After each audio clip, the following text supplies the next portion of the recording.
Opening statements began this week in a high-profile sexual harassment and discrimination lawsuit, but it is likely much of Silicon Valley already read Ellen Pao's complaint against venture capital firm Kleiner, Perkins, Caufield and Byers. Court documents with revealing details quickly became internet sensations. In the interest of full disclosure, I had a business relationship with Kleiner, Perkins, and Pao's former boss, John Doe, has been a friend for many years. Jodi Kantor writes about lawsuits and the internet in today's New York Times. Jodi, good morning. Good morning.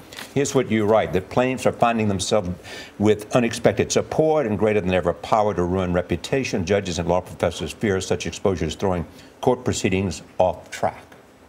It's a really strange thing. These lawsuits are going viral online. Now, lawsuits have always technically been public in the issue of transparency, but it used to be that if you filed a lawsuit, unless you were a really famous person or your lawsuit was wildly unusual, it stayed inside a courthouse filing cabinet, it stayed in people's briefcases, it didn't get out.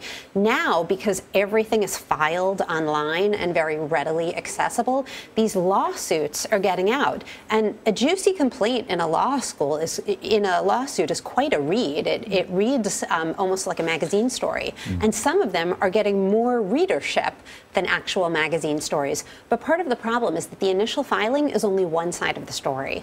Just how much interest is there in these gender-related suits online? A lot. I came across one that got 400,000 readers or more, which is a really sizable online audience. And this has some interest because there have been real questions about gender equality in Silicon Valley. Well, and also throughout society, one of the reasons these things are resonating is that people read them, and first of all, they're often outraged by the allegations, and also they connect a lot more with our own lives than complex corporate litigation or something like that. One of the plaintiffs I talked to, Rachel Kramer, said that when her lawsuit went online, it wasn't intentional for her, but she got a lot of messages from strangers, particularly older women, who said, "This happened to me too, and I never spoke up, so I'm really glad that you filed your lawsuit." What's the consequence for the defendant who's been accused of something like sexual harassment, some gender discrimination, once this filing goes viral and so many people read it, even though there hasn't even been a trial yet? It's a really serious fairness question.